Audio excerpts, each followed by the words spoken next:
ఎంతటి గొప్ప భక్తులకైనా, ఎంతటి గొప్ప విశ్వాసులకైనా జీవితంలో నిరాశ నిస్పృహలు అనేవి ఉంటాయి. ప్రియమైన వారులారా, మీ జీవిత స్వీయ అనుభవములో మీరు ఎలాంటి నిరాశ నిస్పృహల గుండా ప్రయాణం చేస్తూ ఉన్నారో ఒక్కసారి మీ మటుకు మీరు స్వపరీక్ష చేసుకోండి. పరిశుద్ధ గ్రంథములో భక్తుల జీవితాన్ని మనం చూస్తే గొప్ప గొప్ప ప్రార్థనాపరులు అనబడిన వారు, గొప్ప గొప్ప విశ్వాసులుగా పేరు గడించిన వారు, తమ విశ్వాసాన్ని క్రియల ద్వారా ప్రదర్శించిన వారు కొన్ని పర్యాయాలు తమ జీవిత అనుభవాల్లో నిరాశ నిస్పృహలకు లోనైనట్లుగా మనం చూస్తాం. ప్రవక్తల ప్రతినిధిగా చెప్పబడిన, ప్రవక్తలలో మొదటివాడిగా గుర్తింపబడిన ఏలియా జీవితాన్ని మనం చూస్తే, ఏలియా ప్రవక్త యెజబెలు పంపించిన వర్తమానం విని భయపడిపోయాడు, దాక్కున్నాడు. అతడు నిరాశ నిస్పృహలకు లోనైపోయాడు.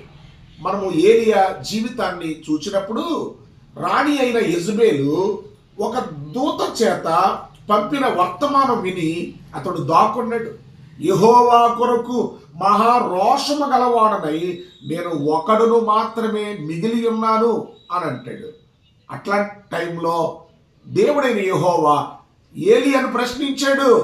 ఏలియా, ఇచ్చట నీవేమి చేయుచున్నావు అని ప్రశ్నించాడు. నేనంటాను, ఎంతటి విశ్వాసులకైనా ఆయా సమయాల్లో శోధనలు, హింసలు వస్తాయి, కానీ వాటిని ఎదుర్కొనే శక్తిని అనుగ్రహించమని కృపగలిగిన దేవుని పాద సాన్నిధ్యములో మనము మొరపెట్టాలి.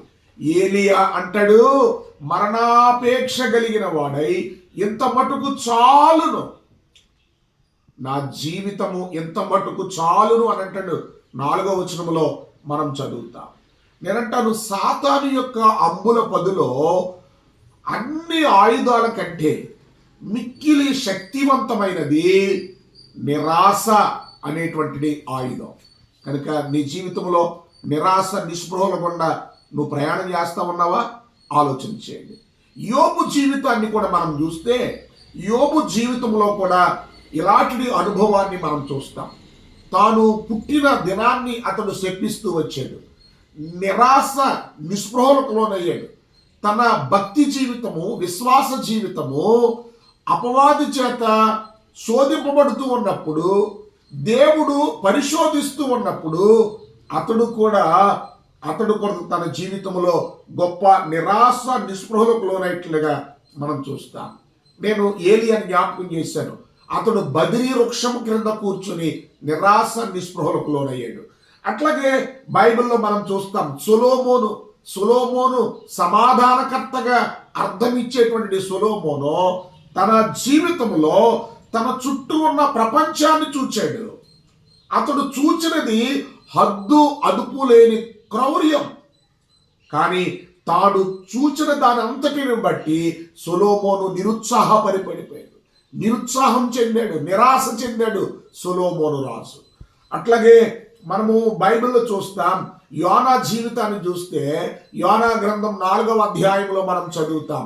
అతడు కూడా ఓ గొప్ప నిరాశ నిస్పృహలకు లోనైపోయి ఒక సొర చెట్టు క్రింద కూర్చుండిపోయాడు. సొర చెట్టు క్రింద అతడు కూర్చుండి అతడు చేసినటువంటి నిరాశవాదాన్ని మనం చూస్తాం. నేనంటాను, ప్రియమైన వారులారా, నీ జీవితంలో ఏలియా జీవితాన్ని ఒకసారి జ్ఞాపకాన్ని తెచ్చుకో, యోబు జీవితాన్ని ఒకసారి జ్ఞాపకానికి తెచ్చుకో, సొలొమోను జీవితాన్ని ఒకసారి జ్ఞాపకానికి తెచ్చుకో, యోనా జీవితాన్ని ఒకసారి జ్ఞాపకానికి తెచ్చుకో.